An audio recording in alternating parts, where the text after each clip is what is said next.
ನಮಸ್ಕಾರ ವೀಕ್ಷಕರೇ ಸದ್ಯ ರಾಜ್ಯಾದ್ಯಂತ ಮನೆಗಳ ಮುಂದೆ ಈ ರೀತಿಯಾದಂತಹ ಒಂದು ಸ್ಟಿಕ್ಕರ್ ರಾರಾಜಿಸ್ತಾ ಇದೆ. ಹಲವರಿಗೆ ಈ ಸ್ಟಿಕ್ಕರ್ ಯಾಕೆ ಅಂಟಿಸಿ ಹೋಗಿದ್ದಾರೆ ಅನ್ನೋದೇ ಗೊತ್ತಿಲ್ಲ. ಇನ್ನು ಕೆಲವರಿಗೆ ಸ್ಟಿಕ್ಕರ್ ಹೇಗೆ ಬಂತು ಅನ್ನೋದು ಕೂಡ ಪ್ರಶ್ನೆಯಾಗಿದೆ. ಇದ್ದಕ್ಕಿದ್ದ ಹಾಗೆ ಹೇಗೆ ಬಂತು ಅಂತ ಅಚ್ಚರಿಗೊಂಡಿದ್ದಾರೆ. ಈ ಸ್ಟಿಕ್ಕರ್ ತೆಗೆಯಬೇಡಿ ಅಂತಲೂ ವಾರ್ನಿಂಗ್ ಸಹ ಹಾಕಿದ್ದಾರೆ. ಇನ್ನು ಸ್ಟಿಕ್ಕರ್ ಅಂಟಿಸಲು ಬಂದಂತಹ ಎಸ್ಕಾಂ ಅಧಿಕಾರಿಗಳಿಗೆ ತರಾಟೆಗೆ ತೆಗೆದುಕೊಂಡಂತಹ ಘಟನೆಗಳು ಸಹ ಬೆಳಕಿಗೆ ಬಂದಿದೆ. ಹಾಗಾದ್ರೆ ಏನಿದು ಸ್ಟಿಕ್ಕರ್? QR ಕೋಡ್ ಹೊಂದಿರುವ ಈ ಸ್ಟಿಕ್ಕರ್ ಅನ್ನ ಯಾಕೆ ಅಂಟಿಸಲಾಗ್ತಾ ಇದೆ? ಮನೆ ಮನೆಗೂ ಸ್ಟಿಕ್ಕರ್ ಅಂಟಿಸಿ ಏನ್ ಮಾಡೋದಕ್ಕೆ ಹೊರಟಿದೆ ಸರ್ಕಾರ? ಏನಿದು ಸರ್ಕಾರ ಕೈಗೊಂಡಿರುವಂತಹ ಹೊಸ ಯೋಜನೆ ಅನ್ನೋದರ ಕಂಪ್ಲೀಟ್ ಡೀಟೇಲ್ ಅನ್ನ ಈ ವಿಡಿಯೋದಲ್ಲಿ ನೋಡೋಣ. ಅದಕ್ಕೂ ಮುನ್ನ ವೀಕ್ಷಕರೇ, ಇದೇ ರೀತಿಯಾದಂತಹ ಉಪಯುಕ್ತ ಮಾಹಿತಿಗಳಿಗಾಗಿ ತಪ್ಪದೆ ಚಾನೆಲ್ಗೆ ಸಬ್ಸ್ಕ್ರೈಬ್ ಮಾಡಿ, ಈ ವಿಡಿಯೋನ ಲೈಕ್ ಮಾಡೋದಕ್ಕೆ ಮರಿಬೇಡಿ. ಹೌದು, ಈ ಒಂದು ಸಣ್ಣ ಸ್ಟಿಕ್ಕರ್ ಈಗ ರಾಜ್ಯಾದ್ಯಂತ ಸದ್ದು ಮಾಡ್ತಾ ಇದೆ. ಪ್ರತಿ ಮನೆಗಳಲ್ಲೂ ಈ ಸ್ಟಿಕ್ಕರ್ ಅನ್ನ ಯಾಕೆ ಅಂಟಿಸಲಾಗ್ತಿದೆ ಅನ್ನೋದ್ರ ಬಗ್ಗೆ ಚರ್ಚಿಸಲಾಗ್ತಾ ಇದೆ. ಪ್ರತಿ ಮನೆಯ ಗೋಡೆಗಳ ಮೇಲೆ ಈ ರೀತಿಯಾದಂತಹ ಒಂದು ಸ್ಟಿಕ್ಕರ್ ರಾರಾಜಿಸ್ತಾ ಇದೆ. ಈ ಸ್ಟಿಕ್ಕರ್ ಅನ್ನ ಕಿತ್ತು ಹಾಕಬೇಡಿ ಅಂತಲೂ ವಾರ್ನಿಂಗ್ ಸಹ ಕೊಟ್ಟಿದ್ದಾರೆ. ಒಂದು ಹೆಲ್ಪ್ ಲೈನ್ ನಂಬರ್ನ ಜೊತೆಗೆ QR ಕೋಡ್ ಸಹ ಮುದ್ರಿಸಲಾಗಿದೆ. UHID ನಂಬರ್, ಸರ್ವೆ ID ಅಂತ ನಂಬರ್ಗಳನ್ನ ಮುದ್ರಿಸೋದಕ್ಕೆ ಜಾಗ ಬಿಡಲಾಗಿದೆ.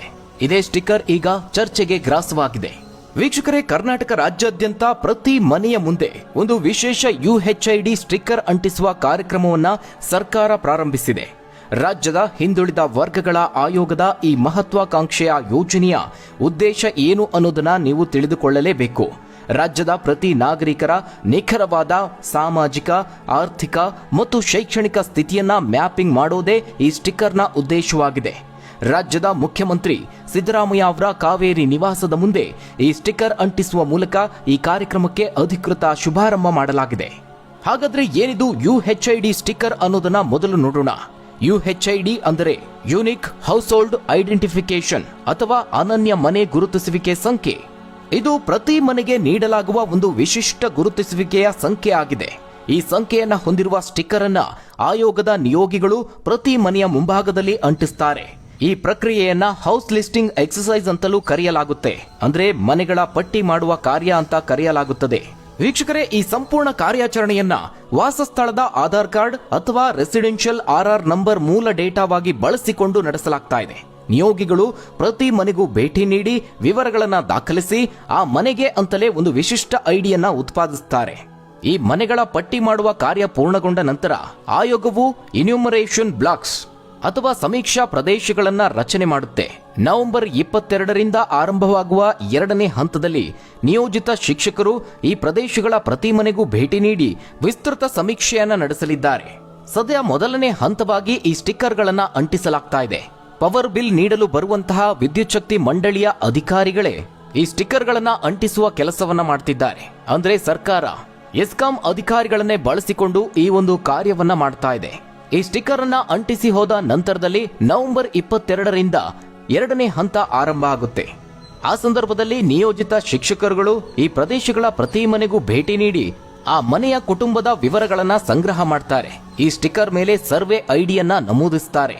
ಹಾಗಾದ್ರೆ ಈ ಸಮೀಕ್ಷೆಯ ಮೂಲಕವಾಗಿ ಶಿಕ್ಷಕರು ಮನೆಗೆ ಆಗಮಿಸಿದಾಗ ಕುಟುಂಬದ ಯಾವ ಮಾಹಿತಿಯನ್ನ ಸಂಗ್ರಹ ಮಾಡ್ತಾರೆ ಅನ್ನೋದನ್ನ ನೀವು ತಿಳಿದುಕೊಳ್ಳಲೇಬೇಕು.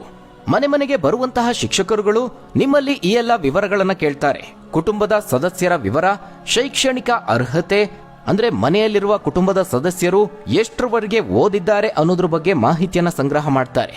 ಅದೇ ರೀತಿಯಾಗಿ ಎಲ್ಲಿ ಕೆಲಸ ಮಾಡ್ತಿದ್ದಾರೆ, ಯಾವ ರೀತಿಯ ಉದ್ಯೋಗವನ್ನ ಮಾಡ್ತಿದ್ದಾರೆ ಅನ್ನೋದ್ರ ಬಗ್ಗೆಯೂ ಮಾಹಿತಿಯನ್ನ ಕಲೆ ಹಾಕ್ತಾರೆ. ಅದರ ಜೊತೆಗೆ ಸಾಮಾಜಿಕ ಸ್ಥಿತಿಗತಿ, ಆರ್ಥಿಕ ಪರಿಸ್ಥಿತಿಯ ಬಗ್ಗೆಯೂ ನಿಮ್ಮಲ್ಲಿ ವಿವರಗಳನ್ನ ಕೇಳ್ತಾರೆ. ಆಗ ಸರಿಯಾದ ಮಾಹಿತಿಯನ್ನ ಒದಗಿಸಿ ಶಿಕ್ಷಕರಿಗೆ ನೀವು ಸಹಕರಿಸಬೇಕು. ಹಾಗಾದ್ರೆ ಈ ಸಮೀಕ್ಷೆಯ ಉದ್ದೇಶ ಏನು, ಅದರಿಂದ ನಮ್ಮ ಜನತೆಗಾಗುವ ಪ್ರಯೋಜನ ಏನು ಅನ್ನೋದನ್ನ ನೋಡೋಣ. ಈ ರೀತಿಯಾಗಿ ಸಂಗ್ರಹವಾದ ನಿಖರವಾದ ಡೇಟಾವು ಭವಿಷ್ಯದಲ್ಲಿ ಸರ್ಕಾರದ ಯೋಜನೆಗಳನ್ನ ರೂಪಿಸಲು, ಅವುಗಳನ್ನ ಸರಿಯಾದ ಜನರಿಗೆ ಸಕಾಲಿಕವಾಗಿ ತಲುಪಿಸೋದಕ್ಕೆ ಮಾರ್ಗದರ್ಶಿಯಾಗಲಿದೆ. ಅಂದ್ರೆ ಗೃಹ ಯೋಜನೆಗಳು, ಉದ್ಯೋಗ ಯೋಜನೆಗಳು, ಶಿಕ್ಷಣ, ಸಬ್ಸಿಡಿ ಯೋಜನೆಗಳು, ಇನ್ನಿತರ ಯೋಜನೆಗಳನ್ನ ಸರಿಯಾಗಿ ರೂಪಿಸೋದಕ್ಕೆ, ಅದನ್ನ ಸರಿಯಾದ ಜನರಿಗೆ ಸಕಾಲಿಕವಾಗಿ ತಲುಪಿಸೋದಕ್ಕೆ ಈ ಒಂದು ಸಮೀಕ್ಷೆ ಸಹಾಯಕವಾಗಲಿದೆ. ಇದರಿಂದಾಗಿ ಸರ್ಕಾರಿ ಸಹಾಯ ಮತ್ತು ಸಂಪನ್ಮೂಲಗಳು ನಿಖರವಾದ ಗುರಿವರ್ಗದವರಿಗೆ ಲಭ್ಯವಾಗುವುದು ಖಚಿತ ಅಂತಲೇ ಹೇಳಬಹುದು. ಹಾಗಾದ್ರೆ ನೀವೇನ್ ಮಾಡಬೇಕು ಅನ್ನೋದನ್ನ ಗಮನಿಸೋದಾದ್ರೆ, ಮೊದಲನೇದಾಗಿ ಈ ಸ್ಟಿಕ್ಕರ್ಗಳನ್ನ ಕೀಳಬಾರದು. ಇನ್ನೇನು ಕೆಲವೇ ದಿನಗಳಲ್ಲಿ ನಿಯೋಗಿಗಳು ಅಥವಾ ಸಮೀಕ್ಷಾ ಅಧಿಕಾರಿಗಳು ನಿಮ್ಮ ಮನೆಗೆ ಭೇಟಿ ನೀಡಿದಂತಹ ಸಂದರ್ಭದಲ್ಲಿ ಅವರಿಗೆ ಸಹಕರಿಸಿ ಮತ್ತು ನಿಖರವಾದಂತಹ ಮಾಹಿತಿಯನ್ನ ಒದಗಿಸುವ ಮೂಲಕ ರಾಜ್ಯದ ಅಭಿವೃದ್ಧಿಗೆ ನೀವು ಸಹ ಒಂದು ಹೆಜ್ಜೆ ಇಡಬಹುದು. ಹೀಗಾಗಿ ಸದ್ಯದ ಮಟ್ಟಿಗೆ ನಿಮ್ಮ ಮನೆಯ ಮುಂದೆ ಅಂಟಿಸಲಾಗುವಂತಹ ಈ UHID ಸ್ಟಿಕ್ಕರ್ ಅತ್ಯಂತ ಮಹತ್ವದ್ದಾಗಿದೆ ಅಂತಲೇ ಹೇಳಬಹುದು. ಈ ಒಂದು ಮಾಹಿತಿ ಉಪಯುಕ್ತ ಅನಿಸಿದರೆ ತಪ್ಪದೇ ಈ ವಿಡಿಯೋವನ್ನ ಲೈಕ್ ಮಾಡಿ.